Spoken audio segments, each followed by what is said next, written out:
How many times have you lost your peace because of words that, deep down, never had any real power over you?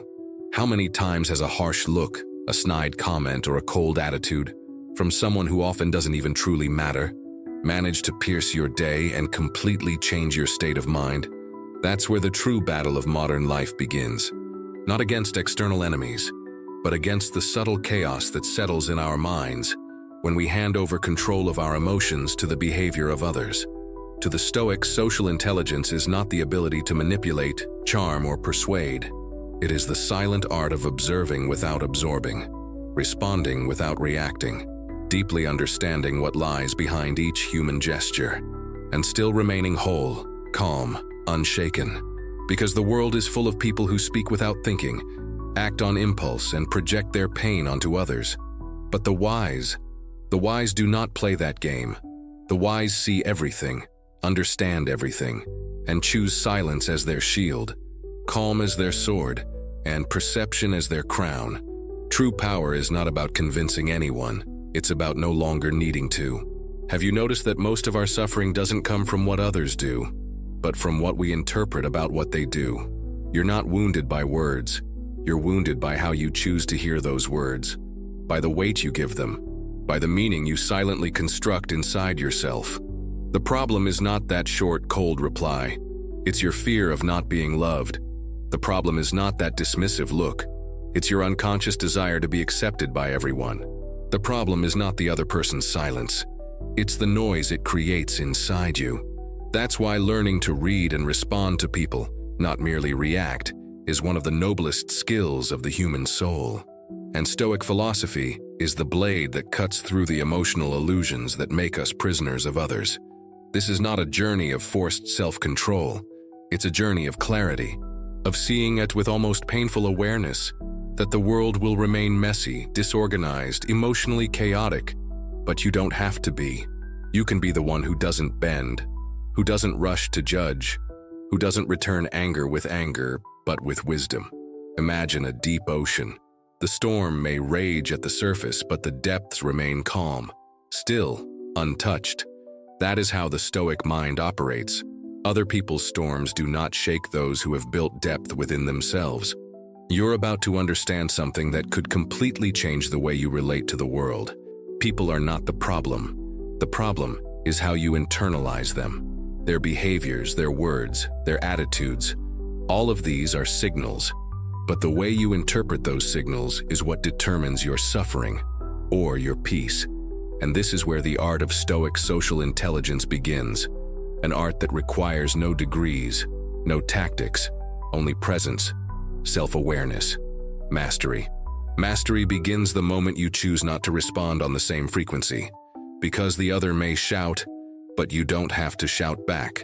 The other may accuse, but you don't have to defend yourself. The other may ignore, but you don't have to beg. Freedom begins when you realize it's all about them, not about you. Maturity is born when you stop taking personally what was never personal in the first place, just a reflection of inner battles the other has yet to win. And strength grows when you find silence within, even while the world screams outside. This isn't about learning techniques to deal with difficult people. It's about becoming someone who is no longer easily affected by them. You don't need to react to everything. You just need to feel less urgency to react. Those who master themselves master social interactions because they no longer get lost in the emotional game of others. Today, through Stoic philosophy, you will learn how to develop such deep emotional and social intelligence that no twisted look, no rude comment, no unfair attitude can ever again pierce your balance. You will discover how it's possible to see everything, feel everything, and still not be contaminated by anything. How inner peace can become your default state, not a rare reward granted on days when others behave. Because living in a way that depends on others treating you well in order for you to be well is emotional captivity. But living with serenity, regardless of what they do, is true freedom. From now on, you'll dive into the construction of that freedom, into the quiet practice of becoming untouchable, not out of coldness but out of depth, not out of ego but out of clarity, not out of revenge but out of wisdom.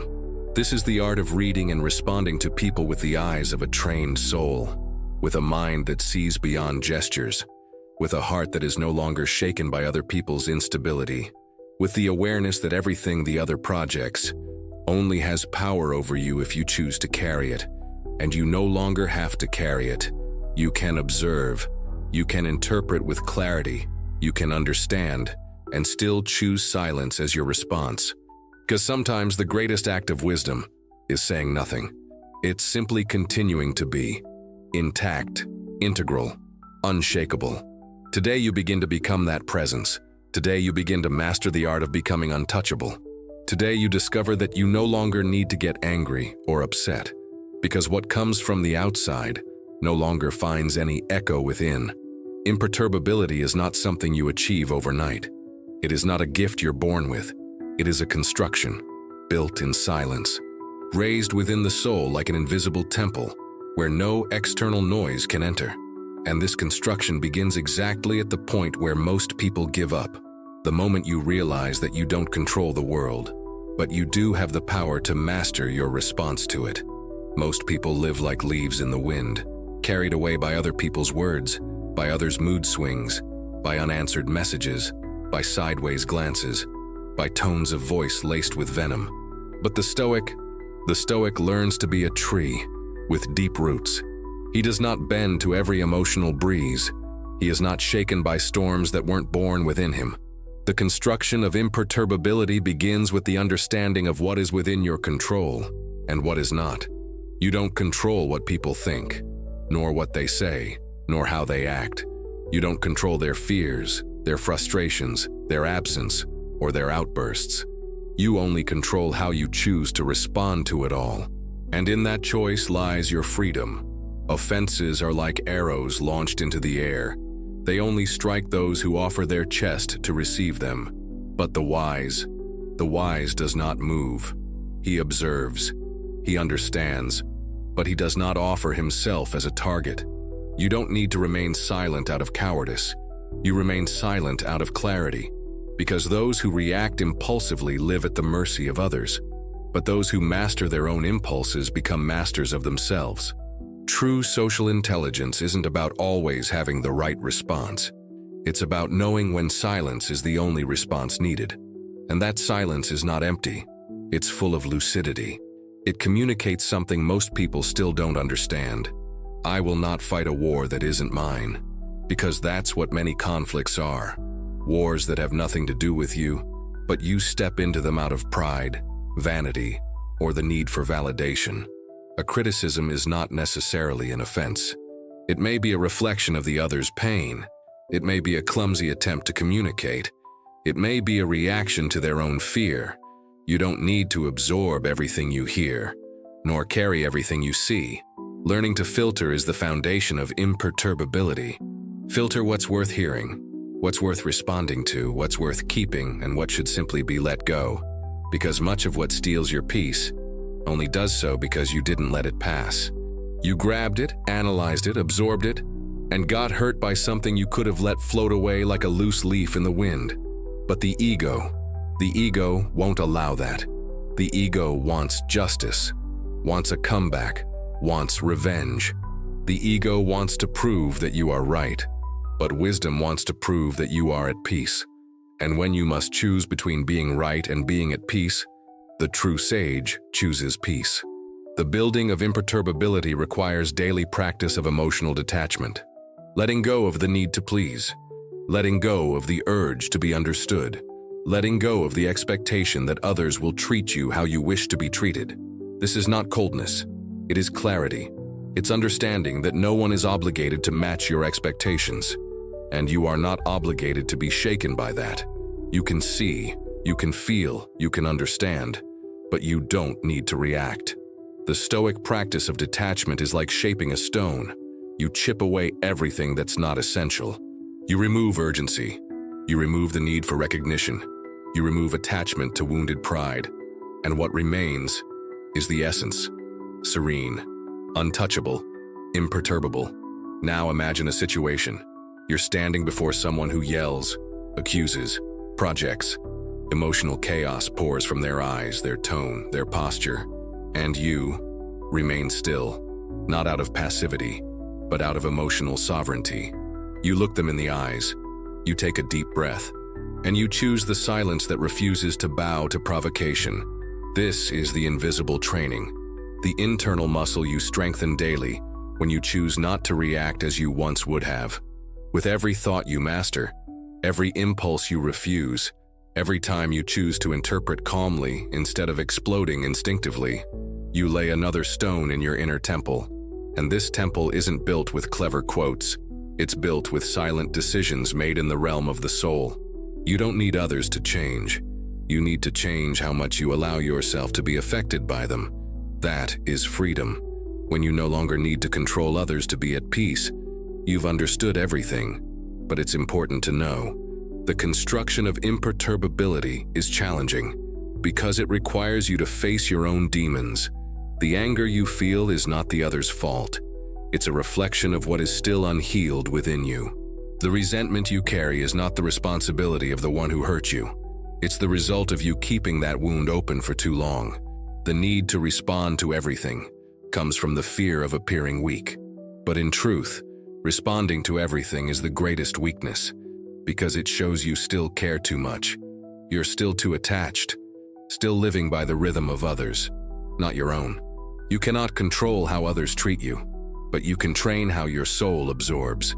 And the more you train, the stronger you become, lighter, freer. The Stoic practice of responding without being contaminated begins like this. 1. The other acts. 2. You observe. 3. You do not respond immediately, you understand. Understanding is the first wise response. Understanding that every behavior comes from somewhere, from a pain, a belief, an insecurity, a trauma, and that the behavior of others says a lot about them and very little about you. That's why social intelligence is not just about noticing. It's about noticing without being wounded, noticing without absorbing, reading the signs, and choosing not to let them in. You can hear criticism and not feel diminished. You can receive an attack and not retaliate. You can be ignored and still remain whole. The construction of imperturbability is at its core the construction of emotional self-sufficiency. It's no longer needing others' acceptance to accept yourself. It's no longer depending on external recognition to feel valid. It's refusing to let others' emotional states dictate your own. This is where power changes hands. You stop being a victim and become an author. Author of your serenity, author of your mood, author of your presence. The Stoic is not the one who feels less. It's the one who feels with awareness, who breathes before responding, who waits before judging, who observes before reacting. And this posture changes everything. It transforms relationships, disarms conflict, inspires respect. Because people can feel it. Here is someone who is not easily shaken, someone who is not driven by emotional hunger, someone who does not engage in petty games. And within that someone lives a rare kind of strength, the strength of someone who knows exactly who they are. And because of that, they do not fall apart in the face of others' instability. This is the construction of imperturbability, and it begins within, always within. Most people believe strength is synonymous with impact. That being strong means raising your voice, setting boundaries with anger, making your presence felt like a weight in the room. But true strength is something else. It doesn't need to prove itself. It doesn't need to dominate or win. It doesn't shout. It simply exists. True strength isn't visible to the common eye. It's in the unshakable calm amidst chaos, in the self-control no one sees, but which holds everything together inside, in the presence that commands respect even in silence. When you picture someone strong, you might imagine muscles, rigidity, authority. But if you look closely, you'll see that the true titans of the soul make no noise. They walk slowly, they speak softly, they listen more than they respond. And that presence changes everything. It's the paradox of mental mastery.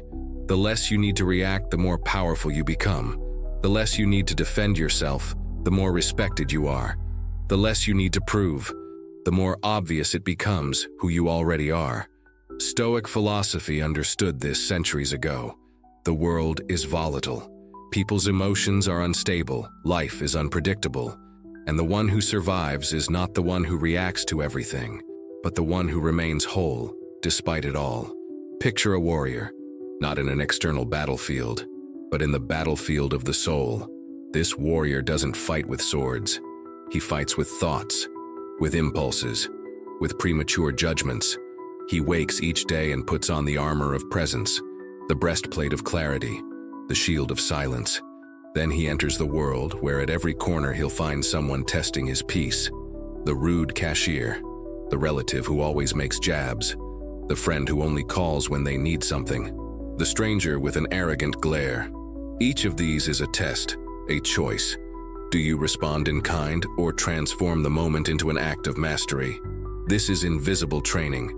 Each day, life will present you with small provocations, and with every decision not to be contaminated, you grow stronger within.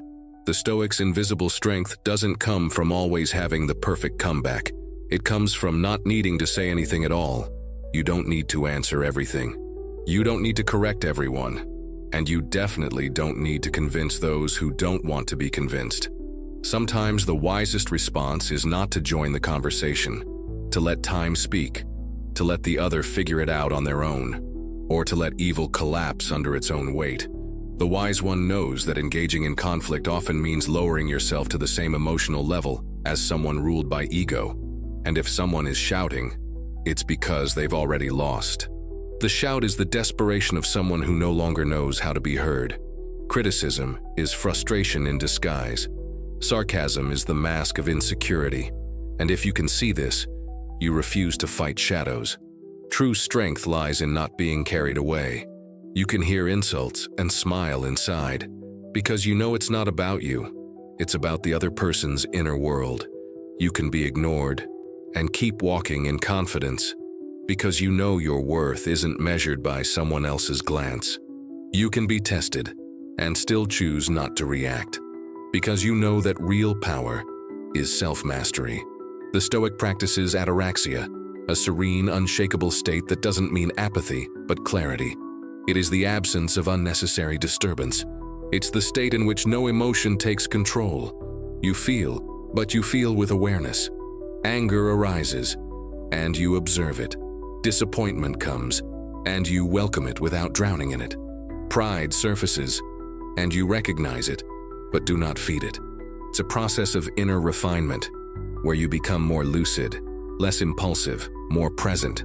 And that presence transforms your relationships, because you stop reacting the way others expect.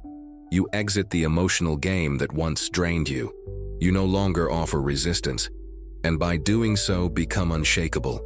There is no greater strength than that of someone who is no longer easily offended, who no longer feels urgency to explain themselves, who doesn't need to prove they're right. This kind of person radiates something rare, something you don't learn in books or gain from speeches. They radiate real presence, and real presence is the foundation of social intelligence, because it sees with clarity and acts with precision. It reads subtle gestures, hidden intentions, unspoken words, and still it doesn't respond automatically. It waits, it reflects, it responds only when necessary, and only with what is essential. This is Stoic elegance. You become someone who sees, feels, understands, but no longer explodes, flees, or people pleases. You simply remain. Now imagine a conflict. Someone accuses you unfairly. They raise their voice, expose you, try to hurt you. The natural impulse is to strike back, to defend, to justify, to retaliate. But the Stoic, he listens, and instead of drowning in the other's words, he dives within. He asks, what is behind this reaction? And what does it really have to do with me? Most of the time, the answer is nothing. You just happen to be present at the moment the other chose to unload their inner chaos. And when you understand that, you refuse to drink the same poison. Your strength is invisible, but it reveals itself in the effect you have on others. Over time, they notice. You don't crumble. You don't change. You don't throw yourself into anyone's emotional storm. And then, they start to respect you. Not because you demanded respect, but because you demanded of yourself a new way of being.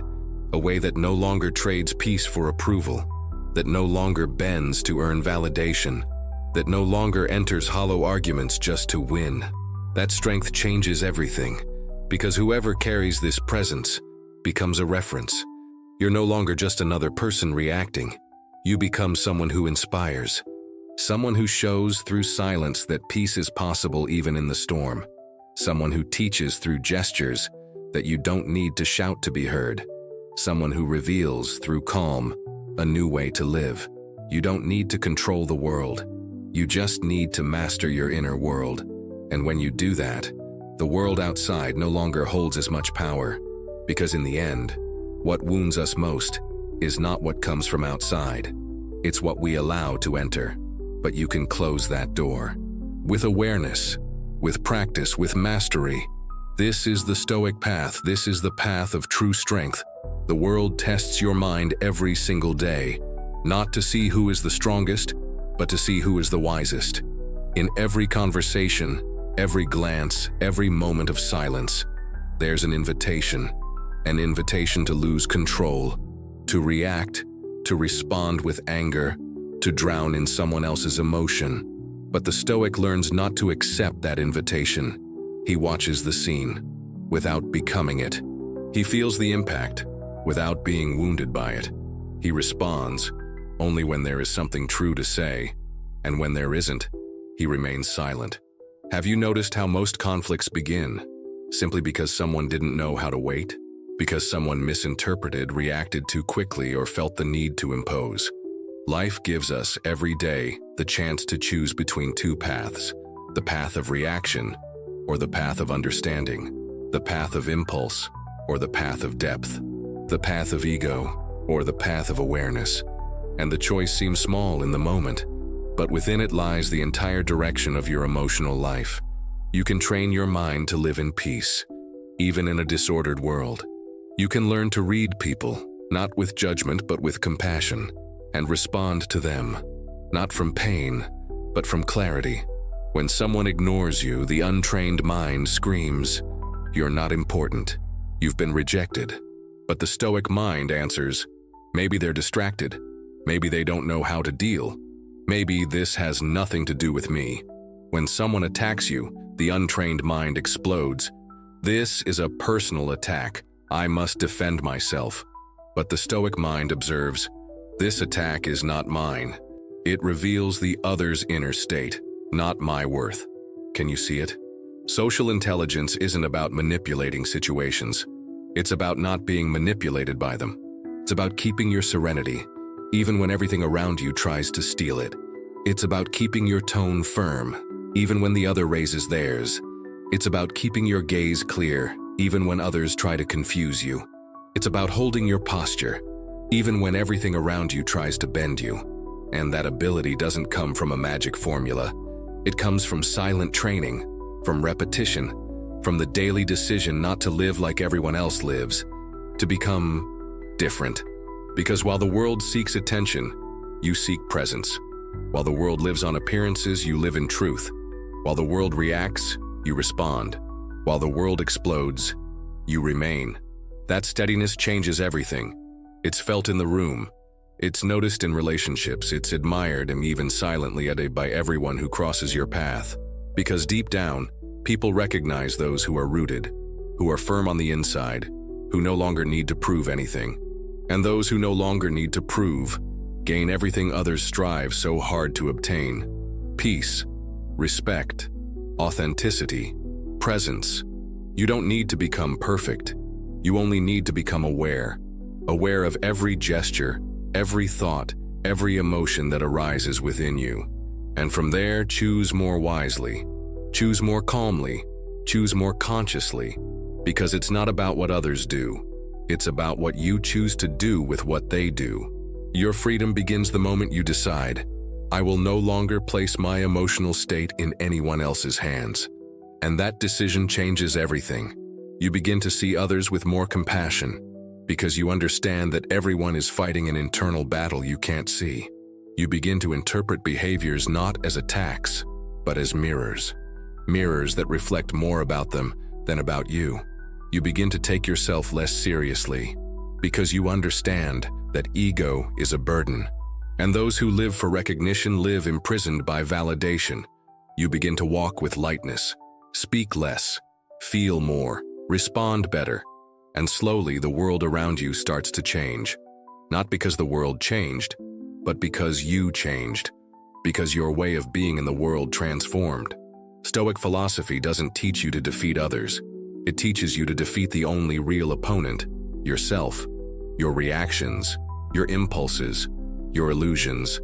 And by conquering yourself, everything else falls into place. You stop chasing control and become a center of stability. You stop needing to explain yourself and become a presence that explains everything without saying a word. You stop needing to be understood and instead begin to understand. And that is the real revolution. The revolution of the soul that refuses to live as a hostage, that refuses to be dragged down by the emotional chaos of others, that chooses every day to be greater than the provocations, greater than the words, greater than the chaos. Because when you train your mind in silence, no external noise can reach you anymore. When you build your peace from the inside out, no storm can bring you down. When you learn to read others through the eyes of wisdom, you respond with lightness, not with poison. And when you master the art of responding instead of reacting, you are finally ready to live in true freedom. Because true freedom is not doing whatever you want. It's no longer being ruled by what happens. It's keeping your balance. Even when the world is off balance, it's knowing who you are, even when others try to define you. It's being the steady rock in the middle of the current. It's being the silence that interrupts the noise. It's being the presence that heals, and no longer the one that competes. You no longer have to be a prisoner of the emotions others try to impose on you. The key is already in your hands, and it is called conscious presence. The presence that sees everything, feels everything, and still chooses wisely. The presence that reads and responds with clarity, with integrity, with strength. True victory is the peace no one can take from you, and it is within your reach right now. If this message touched you, like this video, subscribe to the channel, and share it with someone who needs to find this silent strength. And leave a comment. What situation in your life will you now face with Stoic serenity?